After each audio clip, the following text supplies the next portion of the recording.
Mesdames, Mesdemoiselles, Messieurs, bonsoir pour cette émission au cœur de la foi, une émission qui nous entraînera dans les profondeurs de la spiritualité africaine et de l'église moderne. Vous êtes sur Belgo Camp 21 TV, informer c'est éduquer. Pour en parler, je suis accompagné de M. Tapé Groubera, président du MORAF et écrivain, qui ne manquera pas de venir sur ce plateau nous présenter son prochain ouvrage. Monsieur Tapé, bonsoir. Bonsoir, M. Guy Ekola. Je salue vos éditeurs et auditrices. Merci pour l'invitation. Monsieur Tapé Groubera, on ne retrouve pas au British Museum certains vestiges. Les traces archéologiques, l'invasion de Canaan, où sont-ils passés? Isaac, Mohamed, Jésus, Abraham, Jacob, Moïse n'ont jamais existé. Est-ce vrai? Écoutez, je pense que c'est plus vers cette thèse, parce que vous avez Thomas Romer, c'est un Suisse spécialiste, par exemple, du christianisme. Il dit que, par exemple, qu'en dehors de la Bible, aucun document ne parle, par exemple, de la naissance supposée de Jésus, ne parle des textes dont on parle et dont les auteurs sont inconnus. Vous voyez, c'est assez difficile à comprendre, d'autant plus que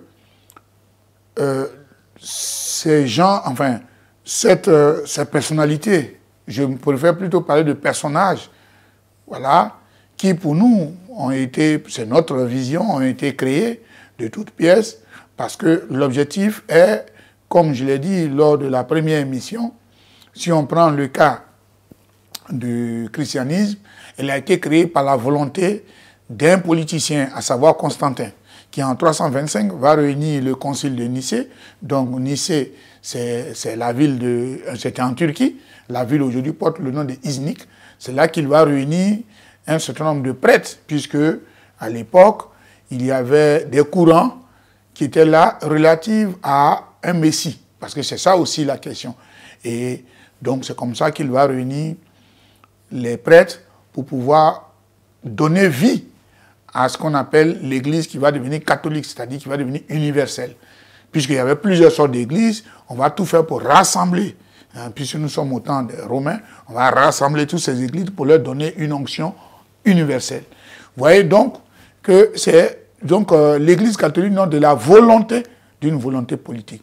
Si vous prenez donc ce qui va faire que tout ce qui va être écrit, et comme on l'a dit, sont le fait des citoyens. Je vais prendre ici j'ai deux Bibles. J'ai une première Bible qui est là. Voilà. Et donc, dans cette Bible, si nous regardons ici, je ne vais pas prendre trop de temps. Le document, ce que je cherche, c'est tout au début, pour savoir qui est-ce qui a écrit la Bible. Ce que la Bible elle-même dit. Bien. On dit comment la Bible nous est-elle parvenue.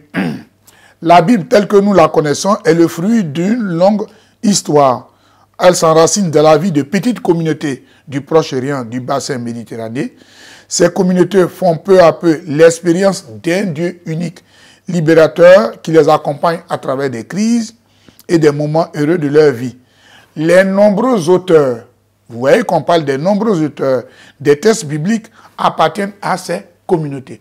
Vous voyez, donc c'est une question de tradition. Ce sont les traditions qui ont été dites. Quand vous prenez le livre, enfin la Bible écuménique, c'est-à-dire Todd, pourquoi écuménique? Parce que l'ensemble des courants de l'Église, que ce soit les orthodoxes, les catholiques, les protestants, se sont réunis pour créer une Bible ensemble. Et voilà, donc, quand nous prenons par exemple la page 21, que je vais lire, tout le monde, si vous avez cette Bible-là, vous pouvez lire en même temps que nous.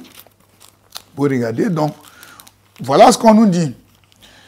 Au niveau des sources, on nous dit, en racontant les origines du monde et de l'humanité, les auteurs bibliques n'ont pas hésité à puiser directement ou indirectement dans les traditions de l'ancien Proche-Orient. Donc, vous voyez que c'est ce que la Bible elle-même dit. Hein? Vous voyez? Mais on nous dit, mais les progrès de l'archéologie relèvent également que les écrivains bibliques, responsables des premiers chapitres de la Genèse, loin d'être des servis imitateurs, ça dit que, au lieu d'être simplement des gens qui recopient, on nous dit, ont su retravailler leurs sources et les repenser en fonction des traditions spécifiques de leur peuple, soulignant du même coup l'originalité de la voie yaviste. Donc, c'est deux Bibles qui parlent, qui nous disent que, en prenant le cas de la Bible, par exemple, ça a été écrit par des hommes. Ce n'est pas une question de parole de Dieu. C'est la même chose avec le Coran. Quand vous prenez le Coran, est-ce que vous savez combien de fois a été cité Mahomet dans le Coran? Non, je n'ai pas. 4 fois. C'est quand même 4 fois. Moïse est plus cité que Mahomet. Et donc, le Coran aujourd'hui qui est utilisé, c'est le Coran qui a été écrit en 1924 en Égypte. Et ce sont les Abbassides, c'est-à-dire c'est un peuple iranien qui a confectionné le Coran que nous connaissons aujourd'hui. Parce que dans ce Coran, puisqu'on vous dit que Mahomet a quitté Médine pour aller à la Mecque, or les preuves archéologiques montrent que la Mecque était un désert, il n'y avait aucune habitation. Où est-ce qu'il peut-il aller? Vous voyez, il y a tellement d'incongruités dans ce qui est dit, qui aujourd'hui, au regard de l'archéologie, de manière scientifique, montre que les récits qui sont là sont des récits imaginaires ou alors des récits qui ont été inventés par leur auteur pour donner un contenu. Les scientifiques nous disent que les Israélites ne proviennent pas d'Égypte. Y a-t-il une contradiction avec la Bible? J'ai ici Messaud et Roger Sabat, voilà, donc, qui parlent des secrets de l'Exode, l'origine égyptienne des Hébreux. Et le Moïse dont on parle, c'est la même, en fait, son histoire, c'est l'histoire d'Akhenaton. C'est l'histoire, donc ici, quand vous lisez, ça a été fait, des recherches ont été faites. Donc c'est l'histoire d'Akhenaton que tout le monde connaît. Voilà. Donc c'est l'histoire d'Akhenaton qui a été simplement copiée. Parce qu'aujourd'hui, il y a des choses qui démontrent qu'il y a quelque chose qui ne va pas. Vous vous imaginez que des gens ont fait, ils ont marché 1 km 40 en un an, il y a quelque chose qui ne va pas. En un an, ils marchent pendant 1 km. Même un escargot va plus vite. Donc, si on veut prendre le récit biblique, il y a des choses qui ne vont pas. Autre chose, excusez-moi, c'est que il n'y a jamais eu d'esclavage en Égypte antique. L'Égypte pharaonique, c'est une... Je rappelle que l'Égypte pharaonique est nègre. Ce sont les Noirs. Donc, il n'y a jamais eu d'esclavage. Sur le plan archéologique, sur le plan scientifique, il n'y a jamais eu d'esclavage. Or, quand vous lisez la Bible, à savoir la Genèse parle d'un esclavage et donc je crois que j'avais déjà fait le long débat la fois dernière. Donc, il n'y a jamais eu d'esclavage en Égypte antique. Loin de là, scientifiquement, ce n'est pas prouvé. Donc, que ce soit sur le plan archéologique, sur le plan historique, cette histoire est une histoire qui n'existe que dans la Bible. Et malheureusement, cette histoire est une histoire d'une personnalité qui a existé, à savoir Akhenaton, qui a les preuves, etc., qui a eu à un moment donné des divergences avec la continuité de l'Égypte pharaonique, donc il s'est révolté et il a pris une partie du peuple pour aller, mais pas tel qu'on le raconte, mais à décider, ce n'est pas un exode en tant que tel, mais de se faire accompagner parce qu'il n'était plus d'accord par la vision, je vais dire, qui trouvait un peu polythéiste. Donc lui, il voulait une vision monothéiste. Et voilà, en fait, dans la localité où il était. Et c'est cette histoire qui a été racontée, à laquelle on a collé un certain Moïse, etc., que vous voyez. Donc ce qui fait que il est démontré, vous avez Pierre Nilon qui a écrit un livre, Moïse ou Akhenaton, il y a beaucoup d'auteurs. Donc véritablement, tout ça, c'est difficile à prouver scientifiquement. Même lorsqu'on fait des fouilles archéologiques, il y en a beaucoup de problèmes. Alors, les gens vont te dire, ou bien les croyants, enfin, de ces religions dites révélées, vont vous dire simplement, il faut croire, il ne faut pas chercher à chercher midi à 14h, ça pose un véritable problème. Voilà ce qu'on peut dire sur ça. La terre promise est-elle un mythe? Pourquoi il n'existe aucune preuve archéologique de la conquête de Josué comme la Bible le dit? Bien évidemment, vous savez, tout ça est une construction. Donc, quand on parle de la terre promise, ça veut dire qu'on va arriver quelque part où on sera en dehors de la souffrance. Et je vous ai dit tout à l'heure que On a raconté l'histoire selon laquelle les soi-disant juifs ont été maltraités au niveau de l'Égypte antique, ce qui est absolument faux parce que scientifiquement c'est impossible. Ce n'est même pas vrai. Il ne faut pas qu'on dise impossible. Ce n'est pas vrai. Ce n'est pas que c'est impossible. Ce n'est pas vrai. Puis on aurait dû trouver des documents. Donc aujourd'hui, tous les chercheurs, tous les archéologues sont unanimes que ça n'a pas eu lieu. Et il y a beaucoup d'éléments qui le font et qui démontrent cela. Même l'histoire aujourd'hui d'Israël est une histoire qui a été concoctée de toutes pièces, qui a été créée. Et ça fait que, véritablement, quand vous écoutez monsieur comme Slamon, c'est son nom qui m'échappe. Non, Slalom Chomo. Chomo Slalom. C'est un Israélien. Il est professeur à l'université. Il vous explique que toute cette histoire de la terre promise dont on a parlé, qui est Israël, est une création aujourd'hui des Européens, dont l'objectif, c'est d'ailleurs pour ça que vous avez la guerre en Palestine, c'est une création.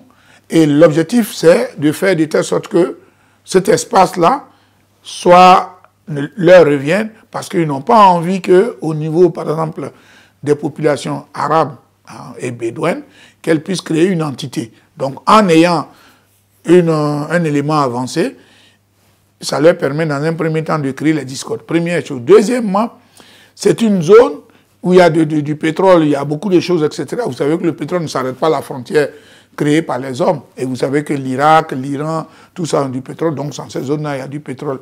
Troisième, c'est la question de l'eau. Il y a des bonnes sources d'eau là-bas, etc.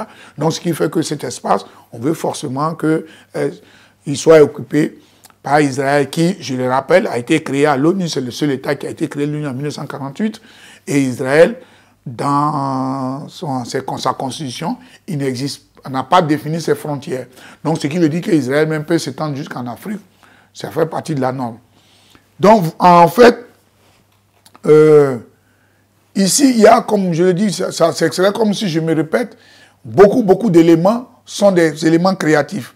La terre promise, ce n'est pas les choses qui existent. Tout à l'heure, j'ai parlé, je reviens encore. Voilà encore un livre qui a été écrit par Sarwas Anis El-Satawi, ça a été écrit en 1989. Et vous avez ici le christianisme primitif et l'islam, les origines égyptiennes du christianisme et de l'islam. Donc vous voyez que, tout à l'heure, je vais parler un peu de ça, développer un peu plus ça pour que les gens comprennent de quoi est-ce que nous parlons. Parlez-nous de l'existence historique de Jésus. A-t-il été créé? Jésus, d'abord, en dehors de la Bible, nous n'avons aucune attestation de l'existence de Jésus. Autre élément qui montre et qui crée encore un autre doute, c'est quoi? Parce que il y a cette histoire, parce qu'on a parlé du 25 décembre, qui est supposé être sa naissance. Ça va? Et cette naissance, on l'a arrêtée comme étant en 353, le 25 décembre. Bien. Donc, ce qui veut dire qu'une fois qu'on vient, ça, on va arriver à la question de Messie. Mais bien avant Messie, il y a eu plusieurs Messies. Vous avez par exemple Horus, qui est né le 25 décembre, d'une vierge à 7 ans, qui est excusez-moi, dont sa naissance a été annoncée par une étoile et qui a été enseignant à 12 ans et qui a eu 12 apôtres, Horus. Deuxième que je vais citer, je me permets de les lire comme ça, vous avez Attis, qui est aujourd'hui un culte qui était célébré en moins 2005, en 205 avant Jésus en Rome. Lui aussi, il est né d'une vierge, il est mort crucifié, il a été ressuscité après 3 jours, et comme je dis, son culte est célébré entre le 15 et le 27 mars de chaque année. C'était dans la Rome antique. Vous avez Krishna en Inde, qui est né d'une vierge. Il a été identifié par une étoile à l'est, qui annonce la naissance. Il est mort et ressuscité. Vous avez Dionysos, qui est grec, qui est né le 25 décembre. On l'appelait le roi des rois, qui est mort ressuscité. Nous avons Mitra, au niveau aujourd'hui de l'Inde encore. Lui, Ça, on date de moins 1200 ans avant Jésus, hein, enfin la date supposée. Il est né d'une vierge le 25 décembre. Il a eu 12 disciples. Vous voyez, il faisait des miracles. Donc avant Jésus, si on suppose qu'il a existé, avant ce Jésus-là, il y a eu plusieurs personnes qui sont nées le 25 décembre de vierges et qui, je viens de citer 5, et qui ont fait des miracles, qui ont eu 12 apôtres. Vous voyez que si nous prenons ce que nous avons dit, ce qui est dit dans les Bibles elles-mêmes, c'est que ce sont des histoires qui existent. Et donc, qu'est-ce qu'on fait? On va créer de toutes pièces un Messie, qui est le 25 décembre. Mais pourquoi le 25 décembre, en fait? Il faut savoir que le 21 décembre, c'est là que va mourir en quelque sorte le soleil. Nous sommes dans la partie nord. Ça, c'est un élément scientifique. Si vous regardez le 21 décembre, dans l'imaginaire avant, le soleil meurt. Et après 3 jours, le 25, le soleil réapparaît. Donc, dans l'imaginaire avant, on ne change pas tout. Pour les gens, le soleil est mort, il est ressuscité 3 jours après, il va réapparaître le 25. Vous voyez? Donc, voilà l'idée qui est là, qu'on a collé à l'idée de Jésus. Et aujourd'hui, scientifiquement, si vous regardez le 21 décembre, surtout, on parle de l'hémisphère nord, c'est-à-dire dans cette partie-là, vous regardez, vous allez voir que le soleil va disparaître. Et puis 3 jours après, le soleil va réapparaître. Donc Jésus n'est pas un être spirituel. Vous comprenez qu'effectivement, il y a tellement d'éléments qui démontrent que Jésus, s'il a existé, c'était un être humain. Et puis le nom Jésus, c'était un nom qui était commun. C'est comme vous vous appelez Guy aujourd'hui. Donc, il y a beaucoup de Guy, vous comprenez. Donc, ce n'est pas quelque chose d'extraordinaire.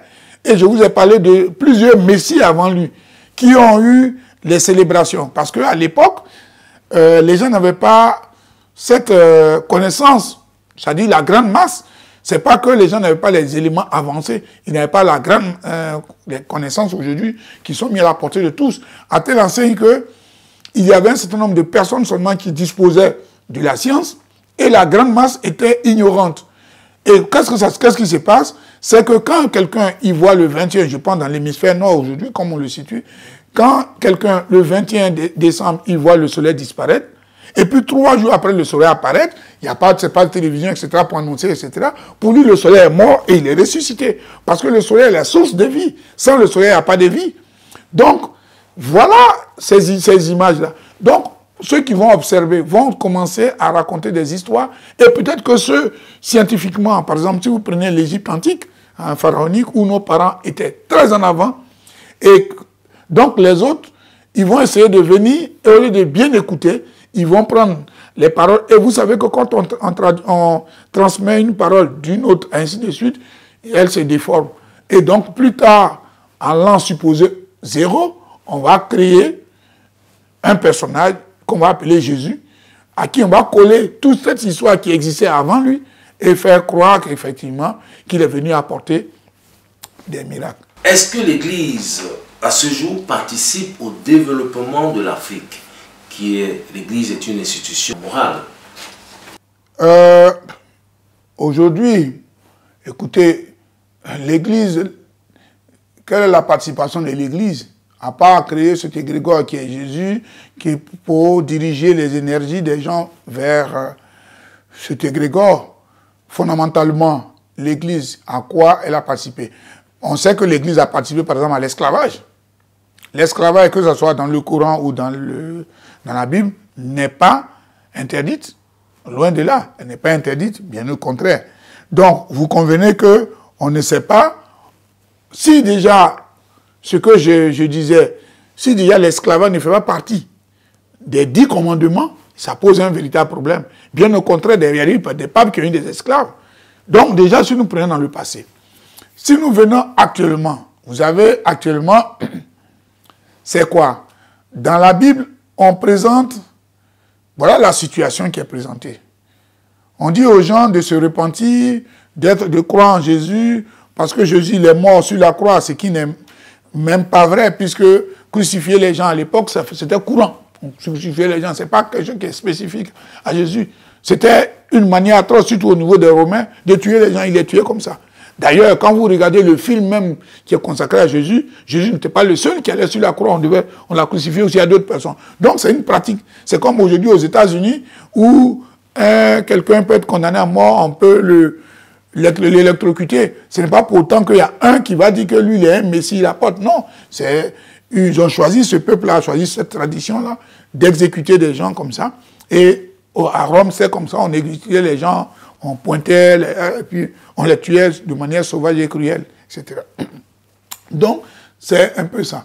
Donc, l'Église qui va naître, je vous ai dit, l'Église est née d'une volonté politique. Ça, il faut que vous le mettiez en tête. Donc, une volonté politique qui a un objectif bien précis, c'est de canaliser les foules. Ce qui fait qu'aujourd'hui, l'Église qui est là, vous avez, c'est vrai, quelques individus qui essaient tant bien que mal par rapport à ce qui se passe dans des pays, notamment en Afrique. Vous avez donc des prêtres ou même des monseigneurs, etc., qui essayent, selon leurs propres convictions, selon les valeurs qu'ils portent en eux. Ce n'est pas l'Église qui leur dit. D'ailleurs, vous avez vu des prêtres, prenons le cas des partis uniques, il y a eu des prêtres qui ont été sanctionnés parce qu'ils ont mis, excusez-moi l'expression, leur bouche dans les affaires politiques. Et à l'époque, il y a des dirigeants africains très puissants ont écrit au Vatican, on les a enlevés. Donc si l'Église doit participer à l'émancipation des peuples, c'est le cas des individus seuls qui l'ont fait. Et quand ça gênait les pouvoirs, on a le cas de Mobutu à l'époque, on a demandé à ce que cet évêque ou, je sais pas, ce monseigneur soit muté. Vous voyez bien que ce n'est pas une convergence, ce n'est pas une idée dans son ensemble qui est de permettre à ce que les gens soient émancipés. Bien au contraire, ce qu'on leur dit, c'est d'être chaste ou bien d'être...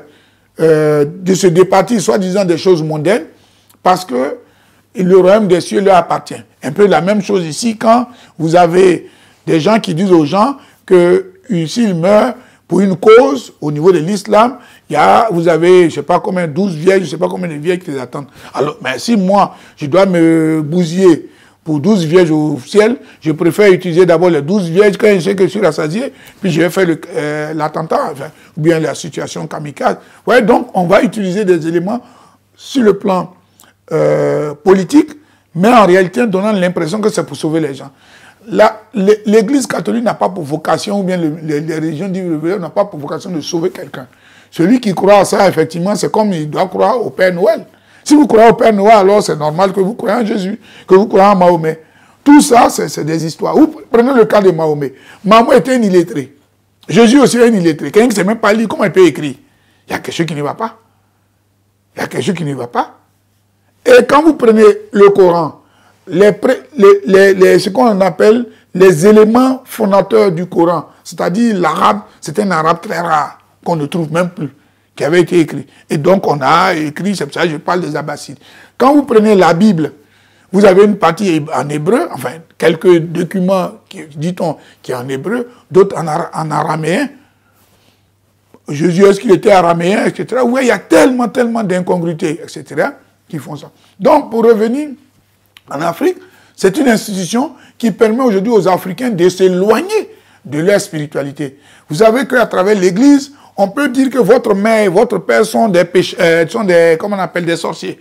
Je ne sais pas, moi, je ne sais pas au Cameroun, mais je sais qu'en Côte d'Ivoire, pour prendre, j'ai déjà vu des reportages, par exemple, au Congo, où on trouve le diable partout. Mais il y a quelque chose qui ne va pas, d'autant plus que le diable, le dimanche, vous l'éloignez, le dimanche prochain, il est là. Alors, écoutez, il y a quelque chose qui ne va pas. C'est que le diable n'est pas, soit il est égal à votre Dieu là, ou alors il y a quelque chose qui ne va pas, pour laquelle il faut se mettre en cause. Donc, pour finir, je vais conclure par là, par rapport à la question que vous avez posée.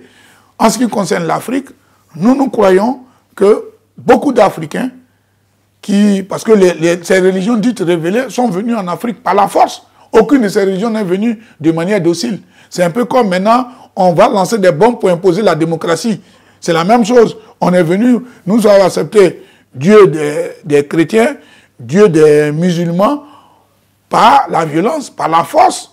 Et après maintenant, bon, puisque de génération en génération, ceux qui vont suivre vont être convaincus, soi-disant, parce que eux, ils vont commencer, parce que eux, ils vont réfléchir.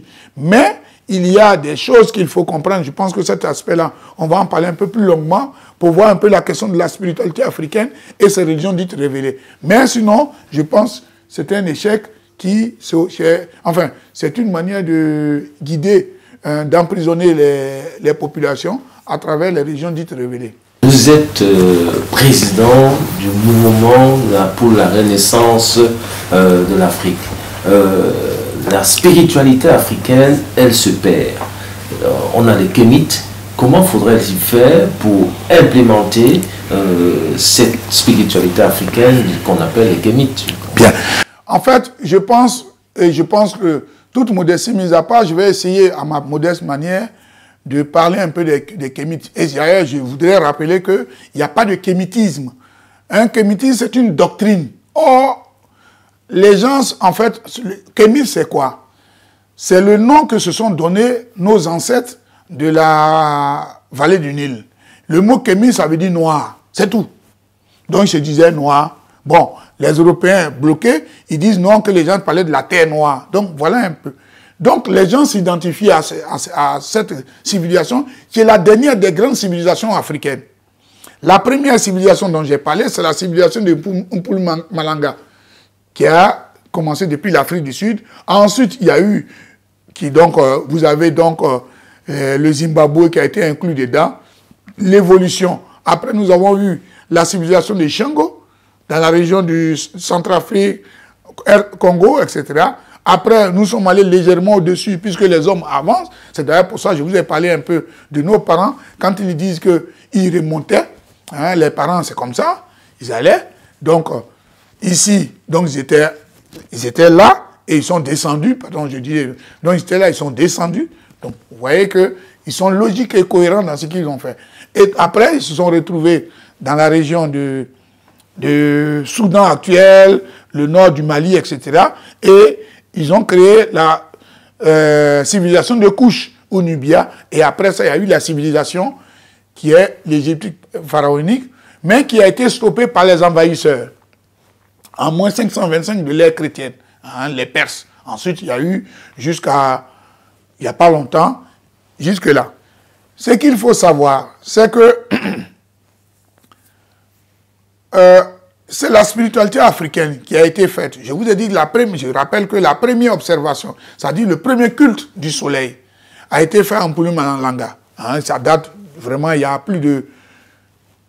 On peut dire, si nous situons réellement, on est aux alentours de moins 100 000 ans hein, de l'ère actuelle. Moins 100 000 ans déjà, les gens faisaient le... Puisque nous avons un site d'observation, ce qu'on appelle le site de Mpumalanga, vous tapez Google, vous allez voir ça, où les gens observaient déjà le culte du soleil. Pourquoi le soleil? D'abord, je vais d'abord dire que dans la spiritualité africaine, l'homme est une divinité et en même temps est une entité. Donc nous faisons le distinguo entre le corps physique et l'énergie qui m'habite. Ça va? Donc, il y a une énergie, parce que dans les secondes qui suivent, si mon corps est étendu là, vous avez mon corps. Mais il y a une énergie qui est en moi, et chacun de nous a une énergie. Parce que le monde est vibration. Ceux qui savent écouter, ce n'est pas pour rien, les Africains utilisent la musique, qu'aujourd'hui, maintenant, les Européens ont commencé à tricher dans les temples. Parce que la musique, c'est la vibration. Il faut que cette énergie que vous émettez rencontre d'autres vibrations et quand c'est positif, les choses marchent. C'est comme quand vous écoutez la musique, c'est que votre vibration que vous émettez et la vibration qui est émise à travers le son, etc., vous pénètre. Il y a des morceaux que les gens n'aiment pas que vous aimez parce que la vibration qui est émise et que celle que vous avez se sont croisées et il y a harmonie. Donc, au niveau de la vibration qui est émise et que celle que vous avez se sont croisées et il y a harmonie. Ce n'est pas cette vibration que l'on appelle le Saint-Esprit qui descend dans les églises réveillées. Le problème qui se passe, c'est que la notion de Dieu, parce que nous avons deux systèmes. Nous avons le système patriarcat, le système de ceux qui ont envoyé les régions dites révélées, qui sont des nomades. Parce qu'un nomade n'a pas la même vision qu'un sédentaire. Et donc, il n'a pas le temps, par exemple, d'enterrer ses parents. Puisque vous êtes... imaginons, essayons de revenir peut-être, je ne sais pas, 50 000 ans en a rien. Et imaginons l'espace dans lequel nous sommes. Il n'y a pas de maison, il n'y a pas de chauffage. Vous pensez que ici nous sommes, nous avons la possibilité d'avoir ce chauffage, on peut s'asseoir pour parler. Mais il y a 50 000 ans, ce n'était pas possible. Donc les gens vivaient, ce sont des nomades. Donc, pour eux, ils ne peuvent pas avoir de culte. Ils n'ont pas le temps, ils vivent de survie. A contrario, vous avez des gens qui ont le temps de s'asseoir, d'observer les mouvements des astres. Vous voyez, c'est ça un peu ce qui s'est passé à nos parents. Les mouvements des astres. Et quand vous regardez dans la Bible, on vous dit de ne pas la nuit est mauvaise parce que c'est là apparaît les diables. Non, nos parents vous disent non. C'est là se trouve, c'est le mouvement scientifique. C'est là que vous avez les mouvements entre la lune, le soleil et d'autres étoiles. Au contraire, il faut sortir la nuit et puis être dans les prédispositions pour observer la science. C'est ça la science. Vous voyez, ce n'est pas quelque chose de Saint-Esprit, etc. Donc, il n'y a pas de Saint-Esprit qui va venir, etc. Nous, entrer en nous, pour nous sortir loin. Pour nous, nos parents qui ont observé, on vit des mouvements. C'est d'ailleurs pour ça que le calendrier africain, il date de 6260 ans. Nous sommes en 6260 ans. Et donc, nous avons fait ces observations. Nos parents ont fait ces observations. Et à partir de là, ils ont vu que là, ce qu'on appelle l'énergie primordiale, elle est féminine. Parce que je mets quiconque au défi de me montrer un seul homme qui a mis un enfant au monde. Ça n'existe pas. C'est d'ailleurs pour ça que nous sommes dans un système matriarcal. Donc, pour nous, les Africains, c'est la mère d'abord. La mère. Donc, c'est pour ça qu'on parle de l'énergie primordiale et maternelle. Chez les autres qui sont des patriarcats, qui sont des nomades, eux, ils vont parler de Dieu, mais en homme. C'est-à-dire, il y a un être humain d'abord. Nous, on ne parle pas d'être humain, nous, on parle d'une énergie. Parce que sans le soleil, il n'y a pas de vie. Ça, c'est la chose fondamentale de base. Pour ceux qui ne croient pas, vous achetez 2 yaourts, vous ne les utilisez pas, vous ne faites rien, vous mettez un au congélateur, le deuxième, vous le mettez dehors.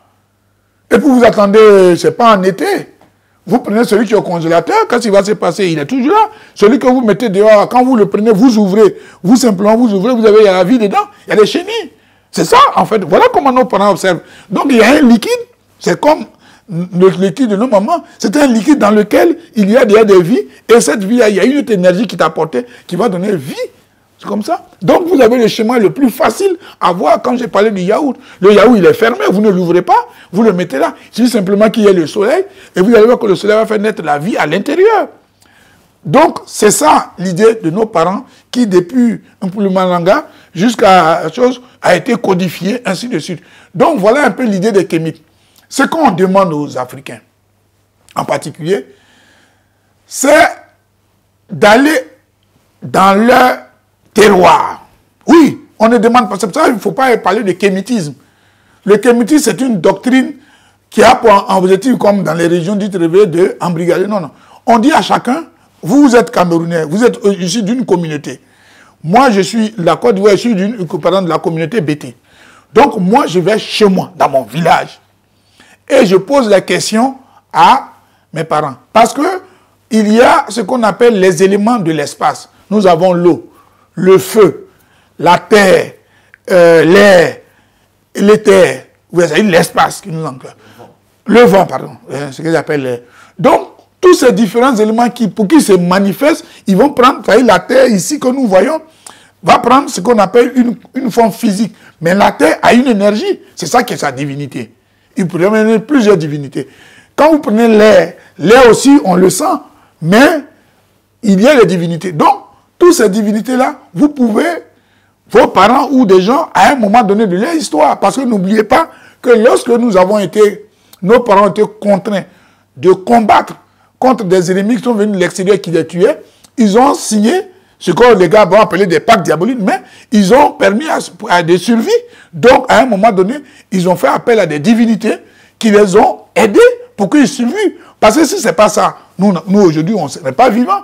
Vous vous imaginez, vous vous levez pour aller au Marigot, vous ne revenez plus, par des gens vous ont lancé un filet, on vous prend, on vous met sur la mer. Quand on suppose que vous n'êtes pas consistant, on vous met à la mer.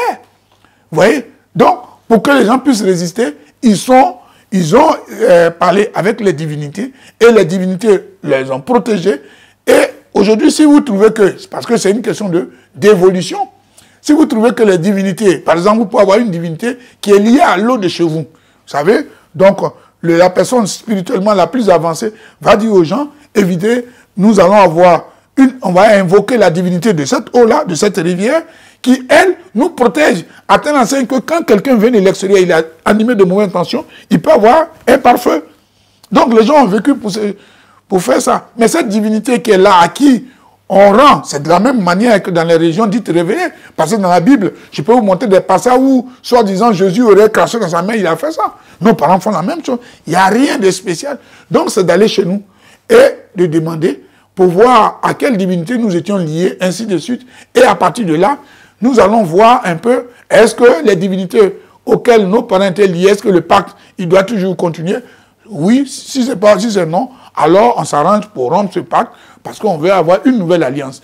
Voilà un peu ce qu'il faut comprendre au niveau du kémite. On ne demande pas aux gens d'avoir un livre un livre pour tous, écrit soit souvent dans d'autres langues qu'on ne comprend pas, mais on dit de se connecter avec soi-même. Prenez un arbre qui n'a pas de racines, c'est un arbre qui va tomber. Et la plupart du temps, pour ceux ou celles qui croient qu'en allant à l'église ou à la mosquée, ils sont en train de prier, parce que quelque part, il y a un monsieur qui est assis. D'ailleurs, quand vous prenez, on nous dit Jésus, il est le Père, le Fils et le Saint-Esprit. Ben, écoutez, il y a quelque chose qui ne va pas. Si Jésus est descendu, qui était là-bas pour noter les péchés? Oui, il y a tellement d'inconcrétude. En même temps qu'on dit là, on dit Jésus est assis à la droite du Père. Mais il ne peut pas être le Père être assis à la droite. Oui, et on doit faire quand même une petite part d'analyse pour savoir cela. Mahomet, je vous ai dit, il est cité seulement 4 fois dans le Coran, pour vous dire qu'en fait, c'est des choses qui sont racontées. Et nous devons donc croire en nos sources, aller dans nos sources. Ne pas croire qu'effectivement, quand nous allons au village, nous avons nos parents qui ont un certain âge, ils sont des sorciers. Non, non, non. Ils ont certainement, compte tenu de la spiritualité dans laquelle ils sont avancés, ça leur permet en fait d'avoir leur corps qui peut se détacher de ce qu'on appelle le Ka, ou bien on peut appeler l'âme.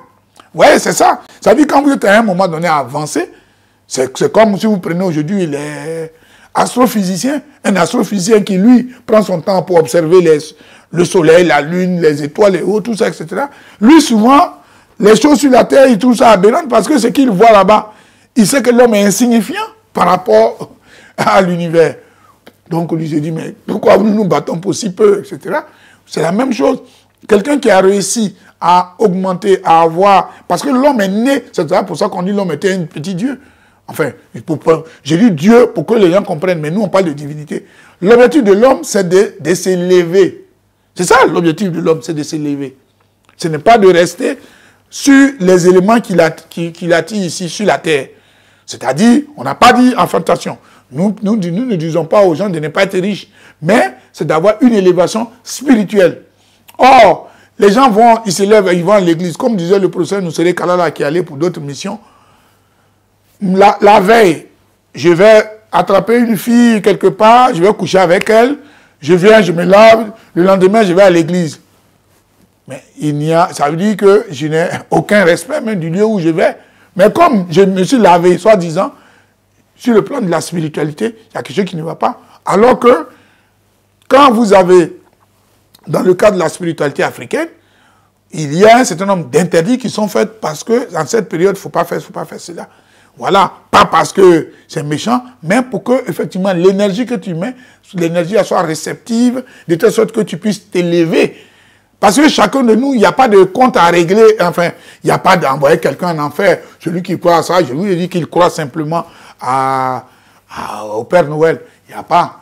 Quand je vais mourir, par exemple, mon corps, on va l'enterrer, ça fait partie, puisque c'est ce corps qui est né dans lequel il y a eu cette énergie va ressortir, elle va voguer, peut-être va être remise dans un autre corps pour continuer, s'il y a une mission pour laquelle il m'a été enseigné, sinon elle va rejoindre la grande énergie, parce que l'objectif c'est de rejoindre la grande énergie. Mais le corps qui est là, qui a pris forme, le corps, lui, on va le mettre dans le sol, ou bien d'autres vont le brûler, etc. Et puis, il n'y a pas de jugement qui se fait. Donc, l'idée des kémites, c'est ça. On demande à chacun d'entre nous d'aller à ses origines, pour comprendre. Si vous arrivez que, par exemple, vous pouvez poser la question à des gens et que les gens ils ne trouvent pas, c'est vous-même de réfléchir. Je donne un exemple. J'étais pendant les vacances l'été dernier au Bénin et il y avait un jeune avec lequel je circulais puisqu'il avait son taxi. Moi, je ne connaissais pas le Bénin, notamment à Cotonou. Et on parlait un peu des Béninois et autres, tout ça, etc. Et il me dit, mais écoute, tu sais, quand un Béninois meurt, on n'a pas forcément besoin de rapatrier son corps, mais il suffit simplement de prendre ses ongles et ses cheveux. Mais je dis, mais pourquoi? Il dit, mais c'est comme ça. Bon. Alors ça m'a intrigué. Je suis allé voir des gens qui ont eu une avancée spirituelle. Mais en réalité, c'est de la science. Le problème, c'est quoi? C'est que quand nous mourons, enfin, ce qu'on appelle mort, si mon corps physique se sépare de mon énergie, ce qu'on appelle le cas, il y a mes ongles vont continuer de pousser. Mes cheveux, c'est-à-dire mes poils pubiens, mes cheveux vont continuer de pousser. Vous voyez? Donc, avec ces différents éléments-là, pourquoi on les prend? On les prend pour deux raisons. La première raison, parce qu'il faut effectivement, par rapport aux divinités auxquelles la personne était liée, il faut faire un certain nombre de rituels pour voir quels sont les cultes qu'il faut faire. Mais l'élément principal, c'est la question relative à l'ADN. Oui. Donc, l'ADN mitochondrial ne ment pas. Ça dit si plus tard, demain, je m'étale de dire que moi, je suis camerounais et que, par exemple, dans la communauté de mon frère Ekwala, je vais là-bas pour réclamer la tête, je dis que c'est moi qui dois être un descendant du chef. On dit non, c'est pas possible. Le chef, voilà ses descendants, on peut faire des tests ADN et on va démontrer que je ne sais pas moi, que je suis un usurpateur. Vous voyez que nos parents, depuis longtemps, avaient déjà la science en eux.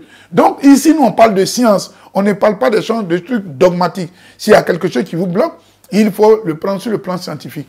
Donc on demande à chacun d'entre nous de s'imprégner de sa culture, de voir comment elle est, et surtout, l'un des éléments fondamentaux de notre culture, c'est notre langue.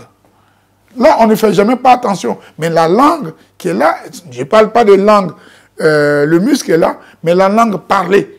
Parce qu'un mot, le mot que nous utilisons, n'a pas la même signification que dans les langues dites françaises. Je prends un exemple sublime. Si nous prenons l'oncle, dans des traditions africaines, je pense que tu verras, mais chacun de nous peut faire l'expérience, le frère de ton papa, on l'appelle l'oncle.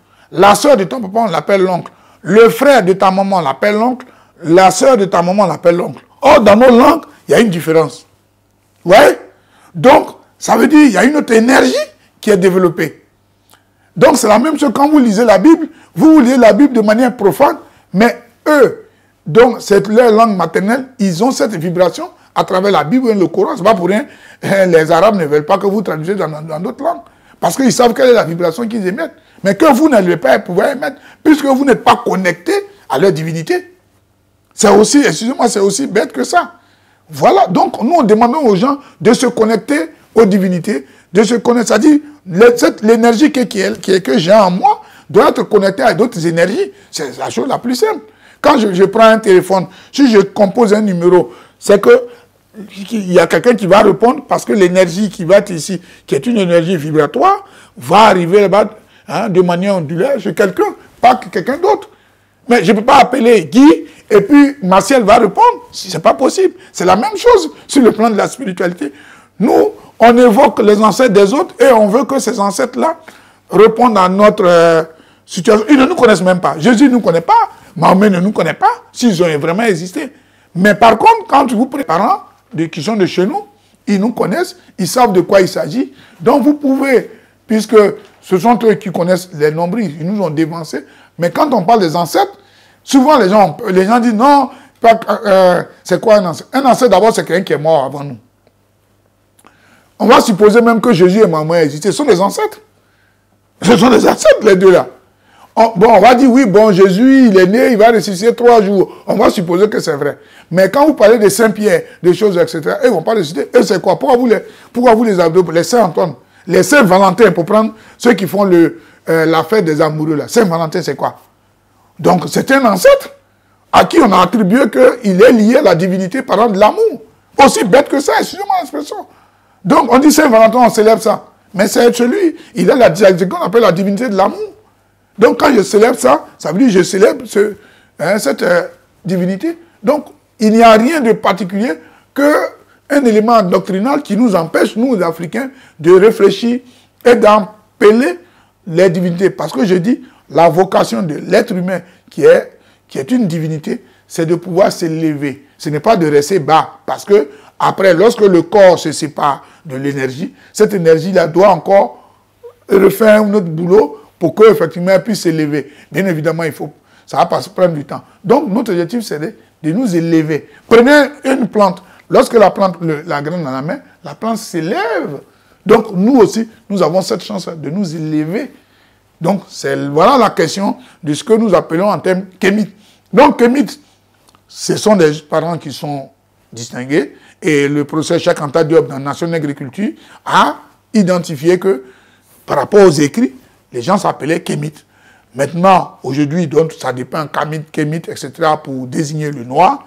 Donc, nous, on dit, à défaut de qu'on nous appelle nègre ou noir ou black, on préfère s'appeler kémite. Voilà ce qu'il faut comprendre. Donc, mais il n'y a pas de, je veux dire, de doctrine pour parler de kémitisme. De telle sorte que, en fait, ceux qui veulent nous dénigrer, veulent nous mettre dans une voie, une doctrine, pour dire, le kémitisme, c'est pas la même chose, le christianisme, c'est pas la même chose que l'islamisme. Non, non, non. Il n'y a pas de kémitisme, il n'y a pas de doctrine. Chacun de nous est issu d'une racine. C'est cette racine à laquelle il faut s'abreuver. C'est aussi simple que ça. Lors de notre dernière émission, vous avez créé le doute. Vous avez sémé le doute dans l'esprit des chrétiens. Vous avez affirmé que la Pâque est une fête païenne. Est-ce que ce n'est pas remettre en question l'ordre établi? Écoutez, d'abord, toutes les fêtes qui sont là sont des fêtes dites païennes, puisque je vous ai dit que la fête... vous savez, la fête du Pâques même, c'est quoi en fait? C'est ce qu'on appelle l'équinoxe du printemps. C'est tout. L'équinoxe du printemps. Ça veut dire que c'est un moment donné de la journée où le soleil se lève à l'est, excusez-moi, et se couche exactement à l'ouest. C'est tout. Aussi bête que ça. Donc, dans le christianisme, on dit que c'est la Passover, passer au-dessus de la mort. Ouais, donc, les gens, c'est des choses qu'ils pratiquaient puisque les gens ont eu le temps d'observer. Vous savez, je vous ai dit, tout ça, c'est né en Afrique. Quand ça arrive ici, les gens, à un moment donné, avec le peu de soleil, c'est d'ailleurs pour ça, je vous ai parlé tout à l'heure du 21 décembre. Le 21 décembre, le soleil meurt, en quelque sorte. Je vais prendre la vision non pas scientifique, profane des gens. Pour eux, à partir du moment où le soleil a disparu, il est mort. 3 jours après, le soleil ressuscite le 25 décembre.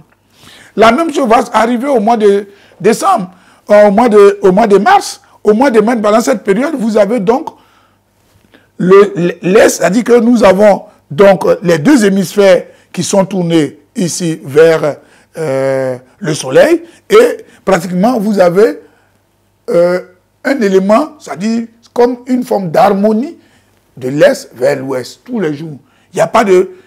C'est vrai, aujourd'hui on fait des calculs vraiment à des millimètres près, mais là-bas, c'est comme aujourd'hui en Afrique. Par exemple, quand vous êtes en Afrique, enfin, dans une certaine zone, dans la zone équateur, vous avez le soleil qui se lève à 6 heures et se couche à 18 heures. Donc ici, comme on n'a pas cette chance et qu'on voit que les choses bougent, on va donc allier ça à l'époque où les gens n'ont pas les formations scientifiques, on va lier ça au feu, puisque nous sommes dans le cas, ils vont commencer à avoir le culte du soleil qu'ils vont prendre sur les autres. Donc ce qui arrive, au lieu d'expliquer ça scientifiquement, comme nos parents l'ont fait dans la vallée du Nil, ils vont utiliser ça comme des cultes que les gens faisaient et ils vont donc induire les gens en erreur. C'est la même chose. Je vous ai parlé tout à l'heure de la fête dite de naissance de Jésus. Je vous ai expliqué scientifiquement, voilà. C'est la même chose. Donc, les gens, ce n'est pas quelque chose d'extraordinaire que les gens faisaient, mais on va créer. Pourquoi? Parce que le calendrier, quand on va créer l'Église catholique, quand Constantin va créer l'Église catholique, Rome, en leur temps, va utiliser un calendrier de 10 mois. Ça aussi, il faut que les gens le sachent. On va créer un calendrier de 10 mois. Le calendrier de 10 mois va commencer au mois de mars. C'est d'ailleurs pour ça que le premier mois dans le calendrier romain, ou bien qu'on appelle le calendrier julien, commence en mars. C'est pour ça qu'on dit octobre, c'est 8e mois, novembre, 9e mois, décembre, 10e mois. C'est en 1582 de l'ère chrétienne que un pape du nom de Grégoire, c'est pour ça qu'on parle du calendrier grégorien, va dire à ces gens-là, parce que la fête qu'ils avaient poussée, puisque on a décidé lors du concile de Nicée 3 choses. Je vous ai dit le credo, l'avènement de Jésus et sa divinité, et puis la fameuse fête de Pâques qu'il faut faire. Puisque déjà avant, vous avez les Juifs qui faisaient ça. Il n'était pas question d'avoir les mêmes choses avec la fête juive. Donc, il y a des pratiques qui se faisaient. Donc, on va prendre cette chose-là pour la récupérer. Comme, excusez-moi si je parle du coq à l'âne, c'est la même chose, par exemple, avec l'islam. Comment on appelle le culte que les gens faisaient sur la Kaaba, enfin, la vraie, je dis bien la vraie, parce que la vraie se trouve dans le désert, hein, la fameuse pierre. C'est un météorite qui se trouve dans le désert, hein, dans le désert là-bas, hein, comment on appelle, de l'Arabie. Les gens marchaient des mois et des mois pour aller toucher cette pierre-là et puis demander pour avoir, s'ils ont des maladies, pour que les maladies disparaissent, s'ils veulent avoir des enfants, pour que ça ait lieu. Quand les Abbassides créent la religion musulmane, qu'est-ce qu'ils vont faire? Ils vont en faire un pilier de l'islam. C'est la même chose quand les gens vont créer donc l'église catholique. Ils vont faire de ce moment où les populations, à un moment donné, voient, parce qu'ici en Europe, le soleil c'est comme une denrée rare. Et qu'à ce moment-là, on voit les éléments s'élever au mois de mars. C'est ça, on commence à voir le soleil commence à poindre à l'horizon. C'est pas comme maintenant où avec les mouvements des voitures et autres, il y a un petit changement climatique qui s'opère. Mais à l'époque, c'était vraiment à l'état pur. Donc en ce moment-là, au mois de mars, on voit que véritablement, il y a le soleil se lève à telle heure, se couche à telle heure, ainsi de suite. Donc les gens, pour eux, c'est un problème puisqu'on est dans un moment, c'est le problème de récolte qui va s'opérer, etc. On va donc vouer un culte en ce moment-là à cette divinité-là pour que, effectivement, l'année prochaine, que la période revienne. Quand donc on crée l'église catholique, alors on va commencer donc au mois, on va dire que le mois de mars, d'ailleurs, c'est le mois où l'année commence. Vous voyez? Donc on met tout le monde dans les barques pour dire qu'au mois de mars, c'est l'année. Et puis, on est là, on est là, on est là, on est là, on est là, on est là. Et puis on dit, le roi dit, bon, demain commence la nouvelle année. Parce qu'on observe simplement que nous sommes dans la période du mois de, enfin, l'actuel du mois de mars. Donc, il faut faire la même chose avec la fête de Pâques. Il n'y a rien qui a été créé de manière exceptionnelle. Tout ce que vous trouvez dans le Coran, dans la Bible, ce sont des choses qui ont existé. Vous prenez les 10 commandements, vous lisez ce qu'on appelle abusivement le livre des morts. Vous avez les 42 lois de la Mahat. Dedans, on a enlevé les 10. Il n'y a rien qui existe qui est nouveau. Vous prenez le procès d'Oumi Fakoli. Voilà un livre qu'il a écrit. Hein? L'origine négro-africaine des religions dites révélées. Voilà, on va dire que c'est un Africain. Mais ici, vous avez le procès Sarwa Anis Al-Asiaoui. Je crois qu'il est égyptien. Il est ancien professeur. Il a écrit les origines égyptiennes du christianisme et de l'islam. Résultat d'un siècle et demi d'archéologie. Comprenez que si vous regardez tout ça, il y a beaucoup de choses que vous allez voir. Donc, c'est ça, il n'y a rien de spécial. Donc, il ne faut pas que les gens soient choqués. Pour que vous soyez dans quelque chose, que ce soit dans l'islam ou dans le christianisme ou bien je ne sais pas quoi d'autre, renseignez-vous, informez-vous. Nous, on est là, toute modestie mise à part, c'est de donner des conseils. Je vous dis ce que nous on sait. Libre à vous maintenant d'aller. Parce que vous allez vous priver des choses alors qu'en réalité ce n'est pas ce qui est demandé. Parce que soi-disant, il y a des gens qui se font assassiner par des gourous qui leur font comprendre qu'ils vont aller au paradis alors que le paradis n'existe nulle part. On vous parle d'une terre promise, ça n'existe nulle part. Si vous remarquez, les guerres sont engendrées par les religions dites révélées. Vous ne verrez jamais en Afrique, pour prendre le cas de l'Afrique, la spiritualité africaine donner lieu à un conflit. Comment je ne peux pas dire à mon frère Guy, il faut aller dans ta famille, dans tes origines, pour puiser dans ta science. Moi aussi, je vais aller chez moi et puis ça va poser problème. Parce qu'il n'y a pas de prosélytisme. Il doit aller puiser la source. Un arbre ne puise pas la source de l'autre. Un arbre s'enracine. Donc, on demande à chacun de s'enraciner. Or, les autres disent non. moi, c'est ma racine qui doit être la meilleure. Je vais vous priver, vous, hein, de racines. Je vais vous priver de la terre. Voilà la religion dite révélée. Et puis, on va prétendre aux gens, aux uns, aux autres, qu'il existe un paradis. Il y a quelqu'un qui a un gros cahier qui note ses soi-disant péchés, qui, je vous le dis, c'est pas vrai. Ça n'est pas possible. Puisque tout ce qu'on dit sont des fandaises. Voilà ce qu'on devait dire. Donc, ce n'est pas pour choquer. Nous, on parle avec des preuves scientifiques. C'est-à-dire que ce que nous disons, si nous nous trompons, nous sommes trompés. Mais il y a des gens qui font des recherches. Et quand ils font des recherches, nous écoutons, nous avons ça. Et des scientifiques, quand ils le démontrent, nous ne pourrons que nous abaisser. Parce qu'à partir du moment où 2, 3, 4, 5, 6 archéologues font la même expérience, on va fouiller, on regarde. Hein. Quand vous prenez, on dit la Mecque qui n'existait pas au temps de Mahomet. Vous avez Nazareth, qui n'était pas une ville comme on l'a présenté au temps de Jésus, etc. Ça nous laisse pantois, ça nous laisse sur notre chemin pour dire, mais attends, qu'est-ce qu'on nous raconte là? Quand vous prenez, que ce soit le Coran ou la Bible, vous prenez par exemple le cas, parce que tous ces livres-là ont la même base. Hein? On vous dit qu'il y a eu 2 personnes, Adam et Ève, hein, les 2 humains, qui ont eu 2 garçons. Hein, Caïn et Abel. Caïn a tué Abel. Et après, Caïn s'est marié. Mais avec qui? Sa mère. Vous voyez, on peut aller plus loin. On dit, Dieu a créé le jour. Il a créé la nuit. Et puis, c'est le 4e jour qu'il crée le soleil. Nous savons que c'est le soleil qui apporte le jour et la nuit. C'est des choses, je veux dire, basiques.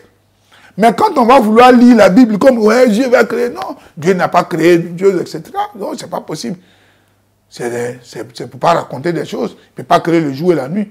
Le jour, ça dit, il y a cette énergie-là qui est née et qui va donner lieu, lorsqu'en fonction de la position du soleil, du lieu où vous êtes, vous allez avoir le jour ou bien vous allez avoir la nuit. C'est au bon sens. À l'heure où nous parlons, il fait nuit ici, mais vous appelez des gens aux États-Unis, là-bas il est 14 heures. Bon, si Dieu a créé le jour, il était où exactement? Enfin, le Dieu des Bibles, là où vient le Coran, il était où? Parce que le jour n'est pas uniforme sur la terre. Vous voyez, c'est le bon sens. La nuit n'est pas uniforme sur la terre, c'est le bon sens. Ou bien, donc, ce qui veut dire que, donc, c'est pour ça qu'on vous dit que c'est une question de tradition. Au moment où on dit créer le jour, c'était en Orient. Mais nous, les Africains, qu'avons-nous à faire dedans? Rien. Vous voyez, donc, c'est un peu de tout ça que nous parlons. Et nous, notre objectif, ce n'est pas de choquer les gens, ce n'est pas d'aller contre les gens, mais c'est d'aller avec des éléments scientifiques. Soyons clairs, pour vous, la parole de Dieu existe-t-elle? Faites-vous une différence entre la parole de Dieu et la Bible? Mais c'est quoi la parole de Dieu? C'est tellement comique, parole de Dieu. En fait, c'est ça le vrai problème. Nous, on parle de ce qu'on appelle la mère, hein, primordiale. Et ils parlent de Dieu en définissant un humain. Vous pensez que bon, nous, dans la vie, nous faisons partie de l'univers. Quand vous prenez le chien, il ne fait pas de l'univers. Si nous prenons le saint, il ne fait pas de l'univers. Vous prenez le lion, il ne fait pas de l'univers. Maintenant, pourquoi vous voulez que l'homme, l'humain, soit le seul, d'après les Bibles, les religions dites révélées, soit le seul qui soit capable de dominer les autres? Aujourd'hui, c'est vrai que nous dominons le monde, nous les humains, mais il y a des temps encore, on ne dominait pas le monde. Donc, ce qui veut dire, si la théorie selon laquelle Dieu a créé l'homme pour dominer le monde n'était pas vrai, puisque c'est comme quelqu'un, quand vous êtes petit, quelqu'un peut arriver à te frapper, mais quand vous grandissez, tu arrives à le frapper. Alors que si on voulait écouter la personne, ça veut dire que lui, il est né pour te frapper tout le temps, n'est-ce pas, Guy? Donc, pour dire que la parole de Dieu, c'est quoi? C'est une invention toute faite qui a pour objectif, je veux dire, de distraire les gens. Je prends le cas de Mahomet. Mahomet qui ne sait même pas lire. Comment lui, il peut recevoir, soi-disant, quelque chose qu'il va mettre dans, soi-disant, le Coran? Bon. Quand vous prenez même la Bible, il paraît que Jésus aurait eu 12 apôtres. Mais pourquoi ces 12 apôtres n'ont pas écrit? Les soi-disant Luc et autres qui ont écrit là, ils sont où? Ils viennent d'où? Et comment des paroles qui ont été dites à quelqu'un, c'est 12 ans après, ou bien, pardon, un siècle après, que ces paroles sont dites, écrites dans un document. Si on prend le cas du Coran, on dit, bon, mais on dit que Dieu, on va prendre le Coran, on va supposer que c'est vrai. Dieu a parlé à, comment on appelle, à l'ange Gabriel, c'est ça? Et puis l'ange Gabriel, mais donc Dieu n'a pas parlé à Mahomet, il a parlé à l'ange Gabriel. C'est comme vous me donnez une commission, et moi je vais donner une commission à quelqu'un. Et puis on dit non, c'est à la personne que vous avez donnée. Non, c'est à moi qui... Si Dieu, comme on le... Si on suppose que c'est vrai, mais Dieu a parlé à l'ange Gabriel, il n'a pas parlé à Mahomet. Ouais, donc, il y a tellement d'absurdité dans ce qu'on dit. Il n'y a pas de parole de Dieu. Il n'y a que des choses qui ont été écrites, codifiées, et qui ont un objectif bien précis. Il faut savoir que c'est un élément de, comment on appelle, pour étendre son empire. D'ailleurs, vous allez voir que quand nous parlons de l'Église catholique, qui a été créée par Rome, Rome avait un objectif, c'était d'étendre son empire. Donc ici, c'est un élément tout simple. La même chose avec l'islam. Lorsque les Abbassides vont compiler des choses pour faire croire qu'effectivement, il y a un monsieur du nom de Mahomet qui est soi-disant le dernier prophète, je vous ai dit, vous regardez dans le Coran, Mahomet, son nom est cité 4 fois. Comment quelqu'un dit c'est le prophète, on cite son nom seulement 4 fois? Il y a quelque chose qui ne va pas.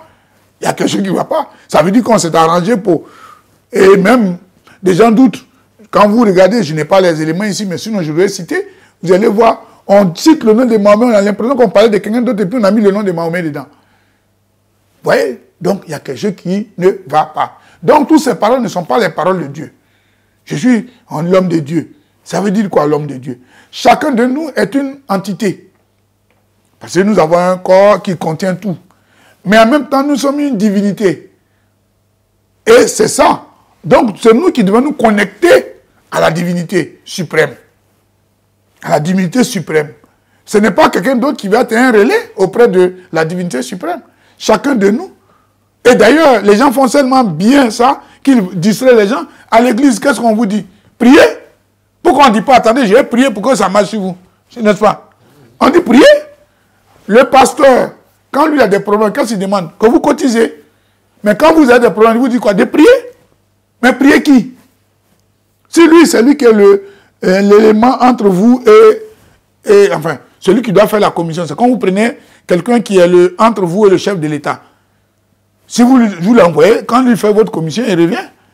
Maintenant, le monsieur qui dit de faire la commission, il dit je vais faire, et puis après il va te dire non, essaie de prier. Si on peut nous-mêmes prier pour aller auprès de Dieu, des régions dites révélées, alors pourquoi perdre du temps alors? Quand vous êtes dans les églises, c'est quoi? C'est une manière de créer de l'énergie. C'est ça, on vous fait danser. Je vous ai dit, toute énergie et vibration. Il n'y a rien d'autre. Ce n'est pas pour nous les Africains dansent parce qu'ils émettent de l'énergie et des vibrations. Mais comme nous avons décidé de ne plus aller vers ce qu'on appelle les élévations, on n'a plus tendance à ça. C'est pour ça ces énergies-là, on est plus tourné vers ce qu'on appelle les éléments mondains. Les éléments mondains, ce n'est pas diabolique, rien de là. Parce que au lieu d'aller vers l'énergie astrale, qu'est-ce qu'on fait? Parce que quand on fait des vibrations, c'est d'émettre cette énergie positive qui va aller croiser d'autres énergies pour qu'il y ait une vibration d'ensemble. Mais qu'est-ce qu'on fait? On pense qu'en roulant les fesses, excusez-moi, de manière bête, etc., qu'est-ce qu'on fait? On crée plutôt autre chose dans l'esprit des gens au lieu d'être en harmonie. Excusez-moi, vous avez des filles qui vont dans des habits assez choses et qui vont faire des scènes obscènes. Mais un homme qui est là, qui est vrai, lui, tout ça, il est désemparé, il regarde tout ça. En tant qu'humain, il est plus vu vers le bas que de voir les choses. Alors que quand la question de la spiritualité est bien faite, comme dans les cultes africains, vous voyez, on ne pense pas à regarder les fesses de la femme qui roule. Même quand elle danse, elle ne va pas faire des scènes obscènes, elle va faire des choses qui vont dans le sens d'une élévation. Vous voyez, c'est très intéressant. Et d'ailleurs, dans la plupart des cultes africains, quand vous prenez le vaudou, souvent, c'est dirigé par les femmes. Dirigé par les femmes, c'est que les gens l'oublient. Alors que chez eux, là, il n'y a pas longtemps qu'on a accepté au niveau du christianisme, notamment des méthodistes et autres, je crois que c'est les anglicans qui ont accepté il n'y a pas longtemps, je crois que ça ne vaut même pas encore 10 ans, qu'une femme puisse diriger un culte. Chez l'islam, il faut oublier, la femme est derrière. Quand vous prenez les catholiques, je ne sais pas, les femmes, elles portent les voiles, elles sont derrière, et ainsi de suite. Donc, il n'y a pas, nous répétons, il n'y a pas de parole de Dieu. Il n'y a pas. Que ce soit la Bible, le Coran, ce n'est pas des paroles de Dieu. Je vous ai dit, c'est écrit noir sur blanc, on dit les auteurs de la Bible. Auteurs. C'est quand moi j'ai écrit mon livre. Je suis l'auteur de mon livre. Donc, les gens ont puisé dans leur tradition.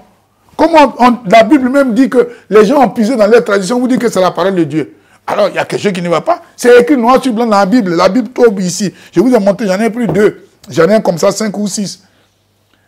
Le problème qui se pose, c'est qu'en Afrique, par exemple, quand la Bible tombe, elle arrive en Afrique, la partie que je viens de lire, on enlève. Vous voyez? Regardez ici, on dit traduire des textes sur les textes originaux hébreux et grecs. Donc, c'est marqué. C'est parce que vous voyez, traduire sur les textes originaux hébreux et grecs. Donc, Dieu, il n'est que hébreu et grec. Donc, il n'y a pas de parole de Dieu, s'il vous plaît. Je vous en prie, il n'y a pas de parole de Dieu.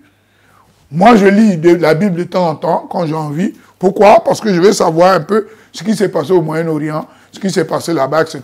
Mais Jésus était un égrégore, ça dit c'est une énergie qu'on vous demande de faire pour qu'eux puissent s'élever. C'est tout, il n'y a rien de plus. Ça dit, on vous dit de vous retrouver pour émettre de l'énergie positive pour qu'eux puissent bénéficier. C'est d'ailleurs pour ça qu'en Afrique, on a des problèmes.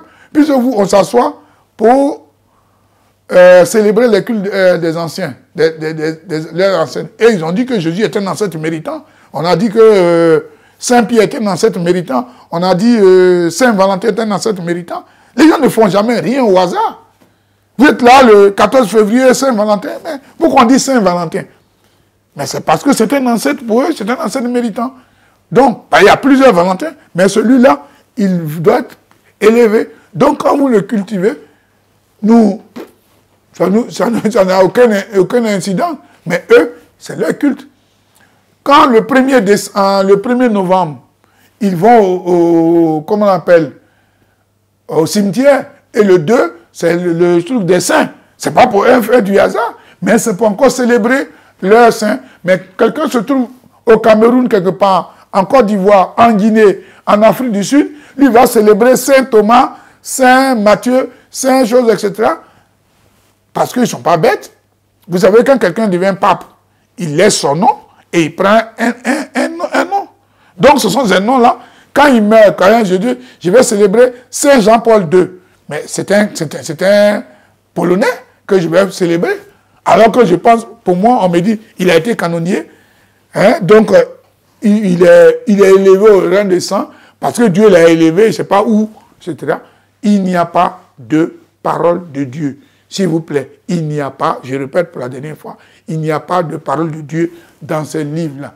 D'ailleurs, lisez-les si vous avez le temps, mais formez-vous, informez-vous pour que cela vous transforme. Il y a beaucoup d'autres livres, il y a des livres de spiritualité. Nous, on ne vous demande pas de lire un livre de spiritualité sur des Africains. On vous demande vous-même de vous connecter avec vos origines, avec vos racines. C'est ce qu'on vous demande. On demande à la personne de dire, oui, voilà le livre du professeur Doumi Fakoli, il faut le lire, non? Ou bien voilà les thèses du sarcophage qui existent, hein, pour ceux qui veulent s'imprégner. Parce que des fois, nous voyons des gens raconter des histoires. Vous avez donc les thèses des pyramides, les thèses des sarcophages, le livre des 2 chemins, le livre de la sortie de la lumière.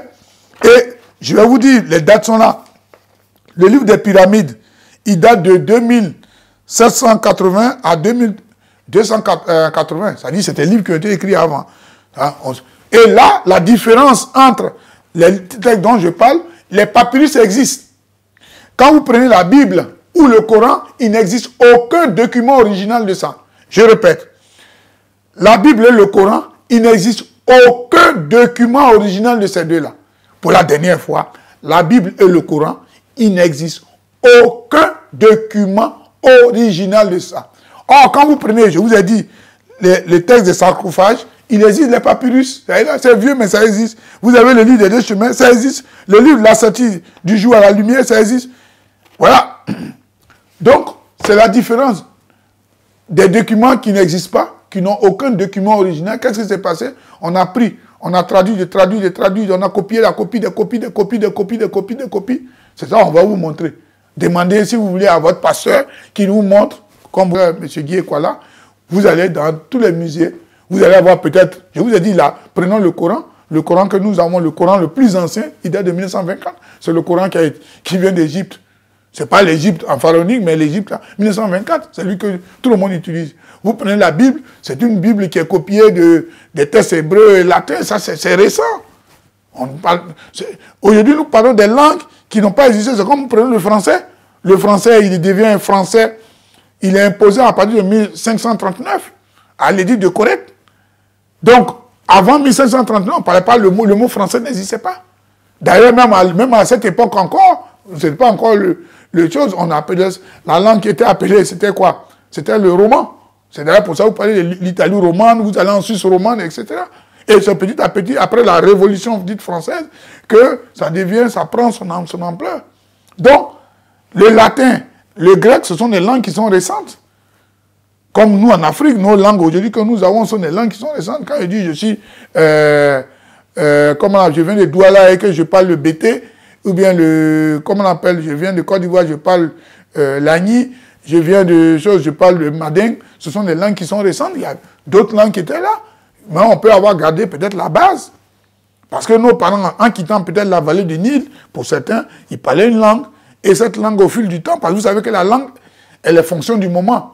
Aujourd'hui, quand on voit ça, on dit portable. Mais le mot, il y a, pour ceux qui se souviennent, qui sont dans les années 80, le mot n'existait pas. Hein? Aujourd'hui, on parle de code PIN. Il y a jusqu'en les années 80, on ne savait pas ce que c'est un code PIN. N'est-ce pas? Oui, je me trompe. Donc, en fonction du moment, si quelqu'un aujourd'hui parle de code PIN, c'est un gars qui est né de cette période. C'est la même chose, même si nous prenons les langages tout bêtes, dans même les langages, je veux dire, même en français, la désignation, par exemple, de la fille, en fonction, vous avez les grands frères, ils avaient une manière de désigner les filles à leur temps. Quand vous aussi vous arrivez, vous avez une manière de désigner les filles, comme les filles aussi ont l'habitude de désigner les garçons, etc. C'est pas resté statique. Voilà, donc cette évolution qui est là. Donc, j'ai fini par ça. C'est ça, que ce soit le Coran ou la Bible, par exemple, le Coran, dans la Bible, c'est dit, ce n'est pas la parole de Dieu. Ce sont des textes qui ont été recopiés par des gens en tenant compte de leur tradition. Ils ont ajouté. Les textes eux-mêmes, il n'existe aucun document original, ni de la Bible, ni du Coran. Mesdames, Mesdemoiselles, Messieurs, merci de nous avoir suivis. Merci d'avoir suivi au cœur de la foi cette émission qui nous plonge dans les profondeurs de la spiritualité africaine et de l'Église moderne. À très bientôt.